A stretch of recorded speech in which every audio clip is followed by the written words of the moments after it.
प्रदेश की राजधानी लखनऊ से एक ऐसा मामला सामने आया है जिसने सोशल मीडिया पर दोस्ती करने वालों को सोचने पर मजबूर कर दिया है।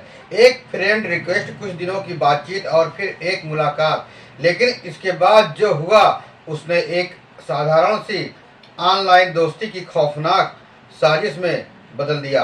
यह कहानी सिर्फ एक व्यक्ति की नहीं है, बल्कि उन सभी लोगों के लिए एक चेतावनी है जो बिना सोचे समझे सोशल मीडिया पर अपना समय व्यतीत करते हैं, अनजान लोगों से जुड़ जाते हैं। मामला राजधानी लखनऊ के इंदिरा नगर क्षेत्र का है, जहां एक युवक ने पुलिस में शिकायत दर्ज कराते हुए बताया कि उसकी इंस्टाग्राम पर एक दो युवक से दोस्ती हुई। शुरुआत में बातचीत बिल्कुल सामान्य थी, दोनों के बीच धीरे धीरे भरोसा बनने लगा। बातचीत का सिलसिला कई दिनों तक चलता रहा और फिर एक दिन मिलने का प्लान बना। युवक को बिल्कुल भी अंदाजा नहीं था कि यह मुलाकात उसके लिए कितनी खतरनाक साबित होगी। पीड़ित के अनुसार 30 नवंबर 2025 को उसकी इंस्टाग्राम पर शिवम नाम के युवक से दोस्ती हुई। कुछ दिनों तक बातचीत चलती रही और फिर शिवम ने उसे घूमने के बहाने मिलने के लिए बुलाया। रात करीब 8:20 पर युवक खुर्रम नगर इलाके में पहुंचा। वहां से शिवम उसे बाइक पर बैठाकर आगे ले गया। शुरुआत में सब कुछ सामान लग रहा था, लेकिन जैसे ही वे सुनसान इलाके की तरफ बढ़े, हालात बदलने लगे। रास्ते में पहले से घात लगाए बैठे दो अन्य युवक संदीप और विवेक भी वहां पहुंच गए। अनजान तीनों ने मिलकर पीड़ित को घेर लिया। उसे कुछ समझ आता उसने पहले से ही स्थिति उसके नियंत्रण से बाहर हो चुकी थी। आरोप है कि संदीप ने उसकी जेब से एक पुड़िया डाल दी और उसे गांजा तस्करी में फंसाने की धमकी दी। यह सुनकर युवक डर गया और विरोध करने लगा। विरोध करने पर मामला और बिगड़ गया। विवेक नाम के युवक ने चाकू निकाल लिया और उसे डराने धमकाने लगा। जिसके बाद तीनों आरोपियों ने उसे जबरन जंगल की ओर ले गए और वहां पहुंचकर उसके मुंह पर रुमाल बांध दिया और उसे बंधक बना लिया गया। इसके बाद शुरू हुआ बेरहमी से पिटाई, जिससे वह बुरी तरह घायल हो गया। पीड़ित ने बताया कि आरोपियों ने उससे 8,500 रुपये नकद और सोने की चेन लूट ली। इतना ही नहीं, उसने मजबूर करके 4,000 रुपये ऑनलाइन ट्रांसफर भी कराए। इस पूरी घटना के दौरान आरोपियों ने उसकी पिटाई का वीडियो भी बना लिया ताकि बाद में उसे ब्लैकमेल किया जा सके। यह सब कुछ इतनी तेजी से हुआ कि पीड़ित को संभलने का मौका ही नहीं मिला। करीब 2 घंटे तक उसे बंधक बनाकर रखा गया। रात करीब 10:30 बजे आरोपी उसे वापस खुर्रमनगर इलाके में छोड़कर फरार हो गए।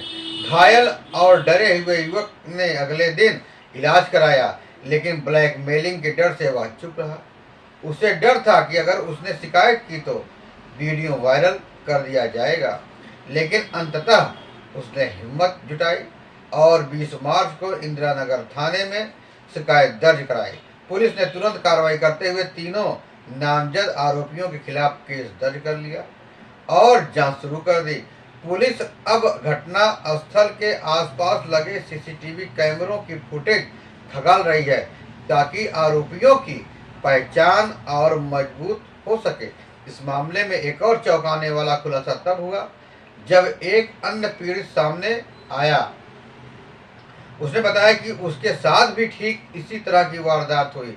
सोशल मीडिया पर दोस्ती के बाद उसे कुकरेल इलाके में बुलाया गया और वहां भी उसे रात भर जंगल में बंधक बनाकर पीटा गया और उससे भी ऑनलाइन पैसे ट्रांसफर कराए गए। पुलिस के अनुसार यह कोई एकल घटना नहीं बल्कि एक संगठित गिरोह का काम हो सकता है। शुरुआती जांच में यह भी सामने आया कि नामजद आरोपी पहले भी आपराधिक मामलों में जेल जा चुके हैं। इसका मतलब यह है कि ये लोग पहले से ही अपराध की दुनिया में सक्रिय थे और अब सोशल मीडिया का इस्तेमाल कर नए शिकार ढूंढ रहे थे।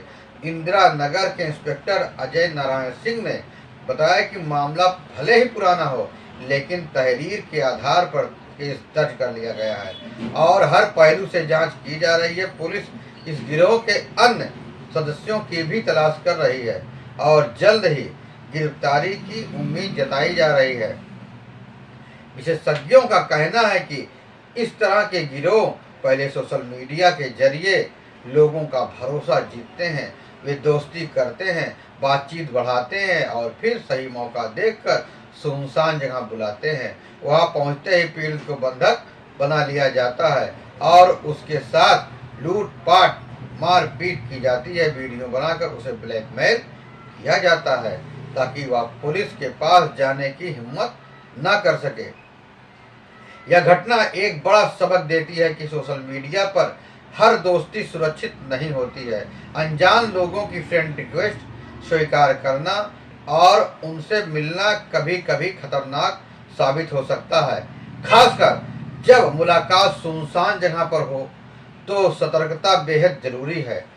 आज के डिजिटल युग में जहां सोशल मीडिया हमारी जिंदगी का अहम हिस्सा बन चुकी है, वहीं इसके खतरे भी उतने ही बढ़ गए हैं। इसलिए जरूरी है कि हम अपनी सुरक्षा को प्राथमिकता दें और किसी भी अनजान व्यक्ति पर आंख बंद करके भरोसा कतई ना करें। अगर कोई व्यक्ति आपसे मिलने के लिए कहता है तो हमेशा सार्वजनिक स्थान चुनें और अपने किसी करीबी को इसकी जानकारी जरूर दें। किसी भी संदिग्ध गतिविधि की तुरंत पुलिस को सूचना दें। अंत में यही कहा जा सकता है कि एक छोटी सी लापरवाही आपको बड़े खतरे में डाल सकती है। इसलिए सतर्क रहें, सुरक्षित रहें, सोशल मीडिया का इस्तेमाल समझदारी के साथ करें। यही इस पूरे मामले का सबसे बड़ा संदेश है। यह घटने का सिर्फ एक कहानी का अंत नहीं है, बल्कि समाज के लिए गहरी चेतावनी है। डिजिटल युग में जहां दोस्ती बातचीत के साधन आसान हो गए हैं, वहीं खतरे भी उतनी तेजी से बढ़ रहे हैं। लखनऊ की यह घटना दिखाती है कैसे कुछ लोग सोशल मीडिया जैसे प्लेटफॉर्म का इस्तेमाल मासूम लोगों को फंसाने, उनका भरोसा जीतने और फिर उन्हें शिकार बनाने के लिए कर रहे हैं।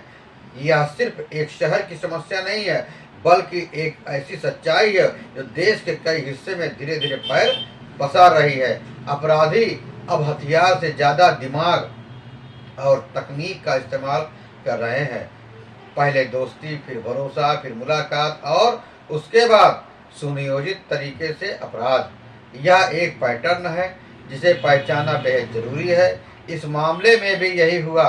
एक साधारण सी ऑनलाइन बातचीत ने एक युवक को ऐसी स्थिति में पहुंचा दिया जहां उसकी जान और सम्मान दोनों खतरे में पड़ गए। सबसे चिंताजनक बात यह है कि ऐसे अपराधों में शिकार बनने वाले लोग अक्सर डर और शर्म के कारण सामने नहीं आते हैं। ब्लैकमेलिंग के डर से वे चुप रहते हैं, जिससे अपराधियों का हौसला और बढ़ता है। लेकिन यह चुप्पी ही इन गिरोह की सबसे बड़ी ताकत बन गई है।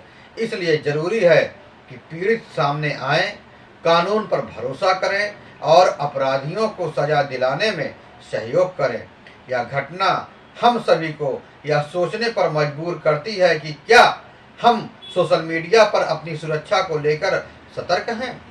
क्या हम अनजान लोगों पर जरूर से ज़्यादा भरोसा करने लगे हैं? क्या हम मिलने से पहले पर्याप्त सावधानी बरतते हैं? इन सवालों के जवाब ही हमारी सुरक्षा तय करते हैं। हर दर्शक के लिए यह जरूरी है कि वह कुछ बुनियादी सावधानियां अपनाए। अनजान लोगों की फ्रेंड रिक्वेस्ट स्वीकार करने से पहले 1000 बार सोचे। व्यक्तिगत जानकारी साझा न करें। किसी भी मुलाकात के लिए हमेशा सार्वजनिक स्थान चुनें। अगर कोई व्यक्ति बार बार सुनसान जगह मिलने का दबाव बनाता है तो यह एक बड़ा संकेत है कि कुछ गलत हो सकता है। समाज, प्रशासन दोनों की जिम्मेदारी है कि ऐसे मामलों को गंभीरता से लें। पुलिस की सक्रियता और तकनीकी जांच से ऐसे गिरोह पर अंकुश लगाया जा सकता है, लेकिन सबसे बड़ी सुरक्षा जागरूक नागरिक ही दे सकते हैं। हर व्यक्ति अगर सतर्क रहेगा तो ऐसे अपराधों के लिए जाल बिछाना मुश्किल हो जाएगा। अंततः यह कहानी एक संदेश देती है कि डिजिटल दुनिया से हर मुस्कुराता चेहरा भरोसे के लायक नहीं होता। एक छोटी सी लापरवाही, एक गलत फैसला जिंदगी भर का सुकून छीन लेता है, पछतावा बन सकता है। इसलिए जरूरी है कि हम जागरूक रहें, अपने आसपास के लोगों को भी जागरूक करें और किसी भी संदिग्ध स्थिति में तुरंत कार्रवाई करें। यही सतर्कता न केवल हमें सुरक्षा बनाएगी बल्कि दूसरों को भी ऐसे जाल में फंसने से बचाएगी। दोस्तों, आपको यह खबर कैसी लगी? फिर मिलेंगे नई जानकारी के साथ, नई खबरों के साथ। तब तक के लिए जय हिंद, वंदे मातरम।